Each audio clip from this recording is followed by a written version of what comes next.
Hi everyone. We are going to discuss the motion of a charged particle in a magnetic field. Now, as we know, the force acting on a charge when it enters a magnetic field is given by F is equal to Q V cross P.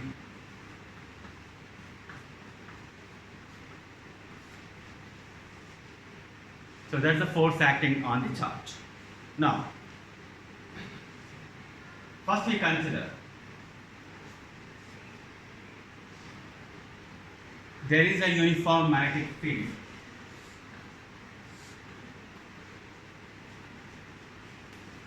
and a particle is entering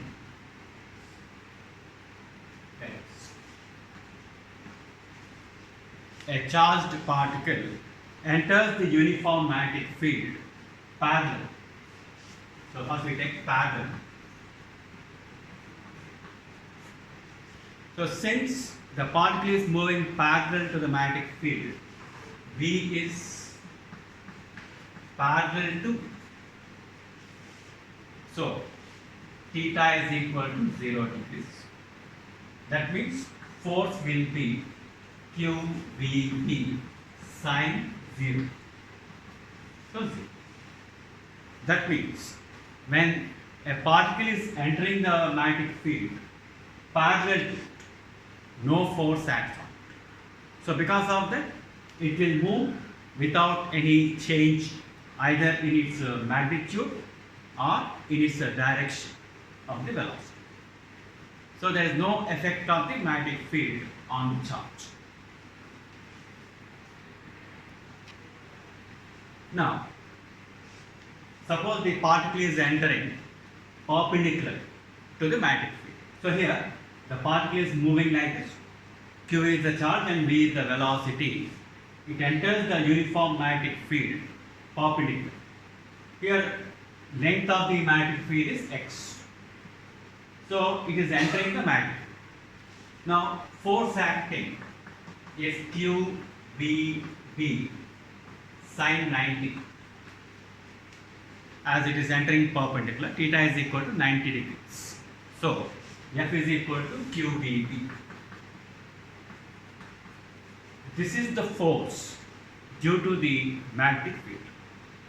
Now we find direction of the force.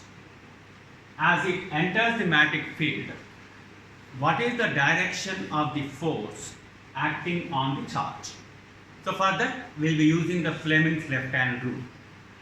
Here, the index finger shows direction of the magnetic field which is into the plane. The middle finger indicates direction of motion of the charge. Here we take positive charge. So that is the direction of motion of the charge. That is velocity. Then the thumb indicates the direction of the force. So as we show here, the index finger is into the plane and the middle finger is shown here. So the thumb is pointing upwards. That means the force acting on the charge is perpendicular. Now, since the force is perpendicular, there is no change in magnitude of velocity.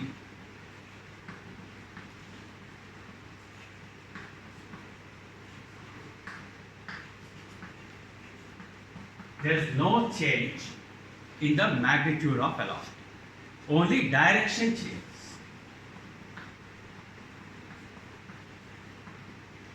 So the force can produce a change only in the direction of velocity.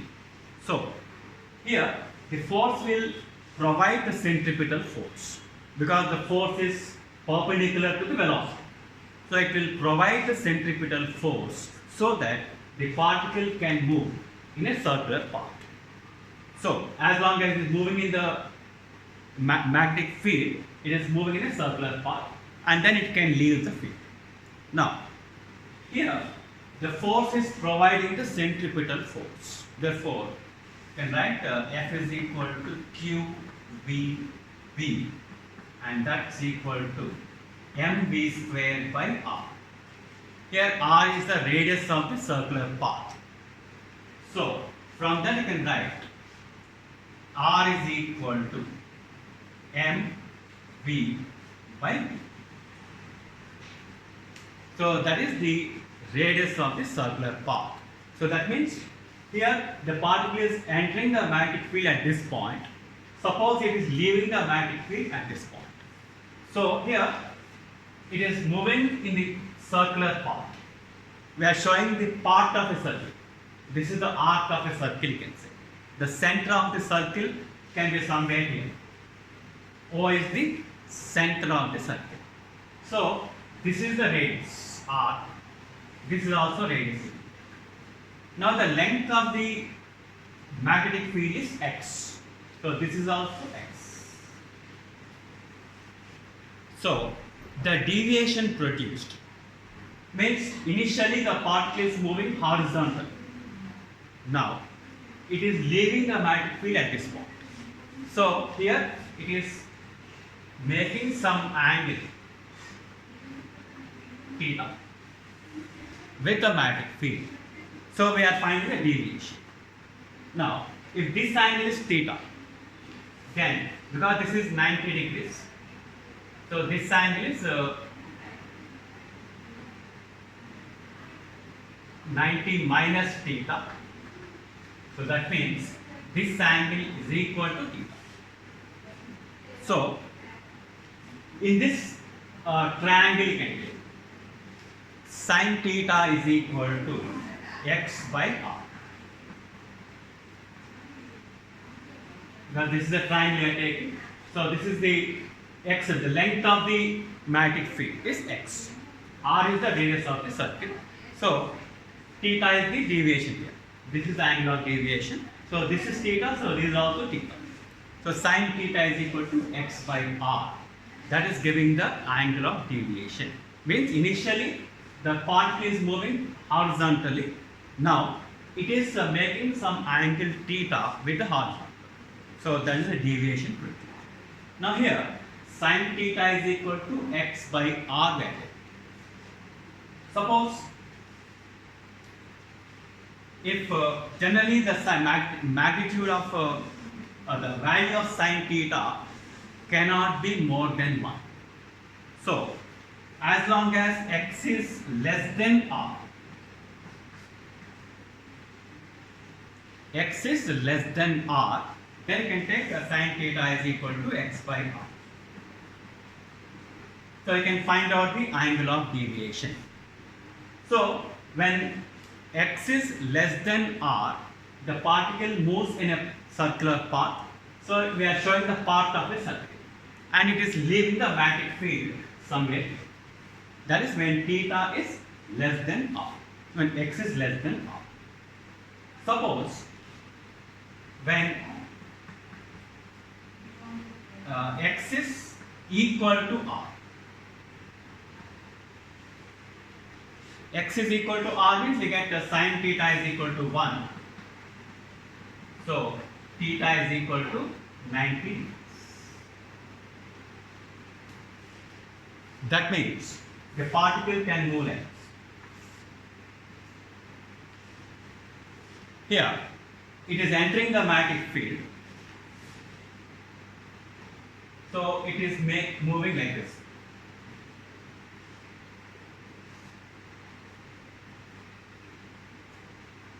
So this angle theta, 90 degrees.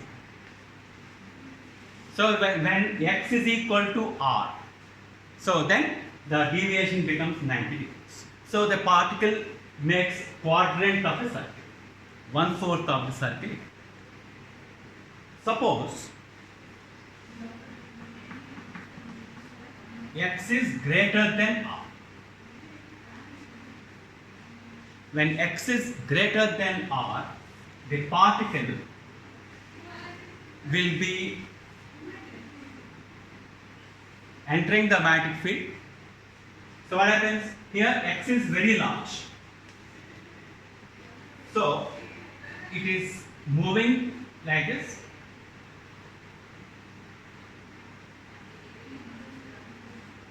It comes out like this. the particle moves in a semicircle and then comes out. So that means the deviation will be 180 degrees. Theta becomes equal to 180 degrees. So that is when the value of x is greater than r. Then the particle moves in a semicircular path and comes out. So that is about the deviation produced. So the force produced by the magnetic field is perpendicular to the velocity. So it cannot change the magnitude of velocity. It only can change the direction. It will provide the centripetal force. So very clearly, force due to the magnetic field is producing the centripetal force, mv squared by r. So we have r is equal to, radius is equal to mv by b. So that is the expression for the radius of the circular path. And from that we are finding the deviation to sin theta is equal to x by r.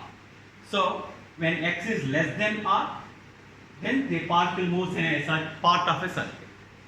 It is moving with the arc of a circle is there. In case x is equal to r, theta is equal to 90.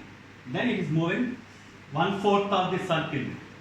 So it is coming out perpendicular to the original direction. In case x is more than r, then the particle is entering the magnetic field, then it moves in a circular path, means it completes semicircle and then comes out. So the angle of deviation becomes equal to 180 degrees. Now we got the expression r is equal to mv by b. You can write this expression in different ways. Here m into v represents the momentum. So P is equal to mv. Now, in terms of kinetic energy, if you want to write, kinetic energy is given by P square by 2m. So P is equal to root 2k. Here k is the kinetic energy. So you can also write R is equal to root of 2km by b.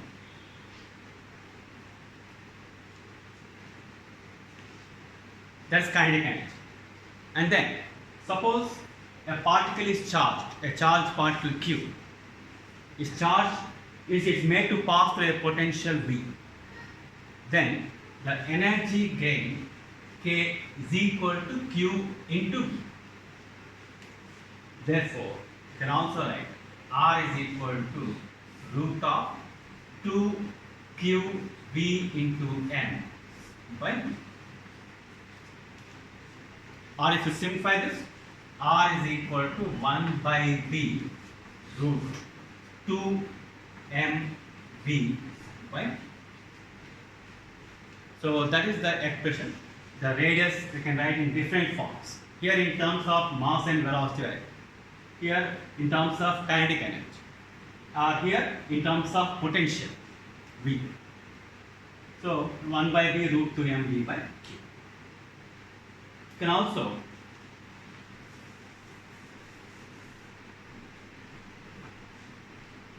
we have R is equal to mV by BQ. Now the angular velocity omega, because the particle is entering the magnetic field and is moving in a circular path, so it has some angular velocity. So omega is given by V by R. So from that, V by R means BQ by M. So that is the expression for angular velocity. So BQ by.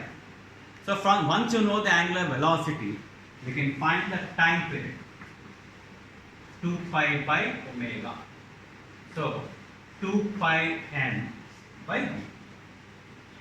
So that is the expression for the time period. And the frequency. Frequency is reciprocal. So omega by 2 pi. So you can write BQ by 2 pi. Now you can observe that the time period and frequency, that is angular velocity, they are independent of velocity and also radius of the circular path. The time period and frequency does not depend. They do not depend on the velocity and the radius of the circular path. So they only depend on the mass and the charge and the field applied, the magnetic field.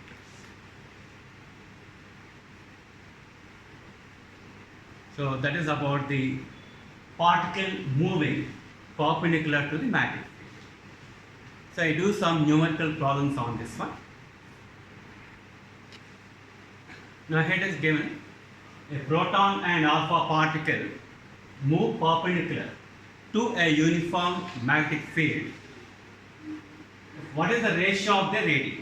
R1 is to R2 if they have equal velocities, equal momentum, and then equal kinetic energy, and both of them accelerated through same potential. So in each case you have to find the ratio of the radii. Now as we know, the proton charge can take it as 1, mass can be taken as 1. Atomic mass unit, so you can take, and for alpha particle He24, charge is taken as 2 and mass is taken as 4. So that we can use here. So first we consider equal velocities. Now radius is given by mv by b. R is equal to mv by bq. So ratio of their radius r1 by r is equal to, here directly proportional to mass, so m1 by m2, inversely proportional to the charge, so q2 by q. So m1 by m2 means first the proton, and then so 1 by 4, q2 by q1, so 2 by 1, so that will be 1 by 3. That's the ratio of the radii. Next, equal momentum. So m into v is the momentum.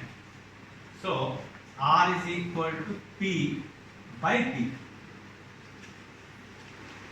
That means ratio of the radii will be Q2 by Q. It is inversely proportional to the charge. So that means 2 is to 1. Q2 by Q1. Next, kinetic energy. Radius root of 2 km by b. So that's the expression for the radius in terms of kinetic energy. So R1 by R2 is equal. Here kinetic energy is same. So mass, it is directly proportional to the square root of the mass. So root of m1 by m. And inversely proportional to the charge. So q2 by q. So mass here m1 by m2 is 1 by 4. So 1 by 2. And q2 by q1 is 2 by 1. So 1. So 1 is to 1. And the next one is the both accelerated to same potential. Both of them are accelerated to same potential. So we write in terms of potential. So R is equal to 1 by B root of 2 mv by Q. So we write in terms of the potential.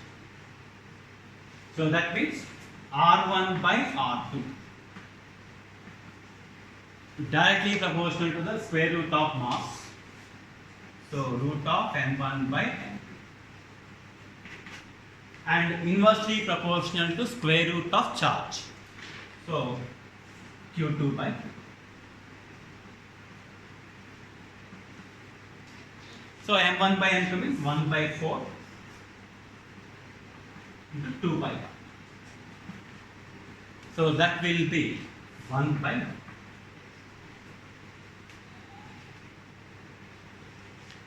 So that's how we can find the ratio of the radius. Now here there are three regions, 1, 2 and 3. The second region contains a uniform magnetic field perpendicular to the plane and into it, B.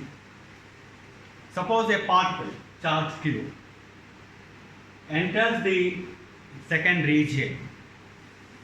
Now, he asked it, what is the maximum value of V? So that the particle returns to the first medium. Means it does not enter the third one, but it has to return to the first one. So that you have to find. What is the maximum value of V? And if in case V is equal to root 2 times V maximum, what is the angle of deviation? So this you have to find. So first of all, the particle is entering the magnetic field. If it has to return to the first medium, then it will move in a semicircular path. And come. It has to move in a semicircular path. So here the radius will be equal to d. So here the radius should be equal to d. And radius is given by mv by dt. R is equal to mv by dt. Therefore, the maximum speed can be equal to dqd by n. So that is the maximum speed. So that it can return to the first medium. So the particle has to travel in a semicircular path. So the distance, the length of the magnetic field is equal to radius of the semicircle. So that you have taken. Next, suppose V is equal to root 2 times V maximum. Then what is angle theta? We can take angle of deviation sin theta is equal to d by r. Because when you consider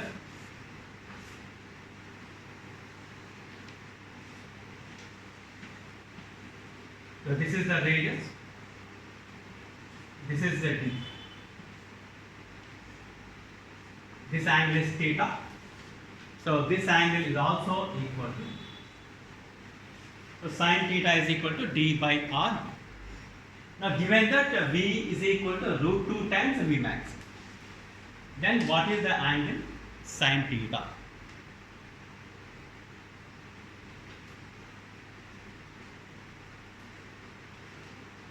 So sin theta is equal to d into, R is equal to mv by b.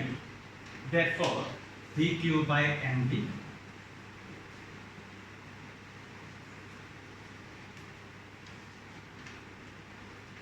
Here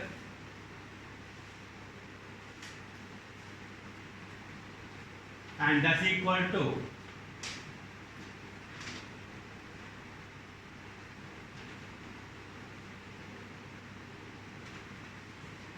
V maximum by, because here sin theta is equal to d by r, that's a d into bq by mv. Now bq d by m, bq d by m will be equal to V maximum. Therefore, V maximum by m. Now, sin theta is equal to V maximum, here the relation is given 1 by. So, theta is equal to 45.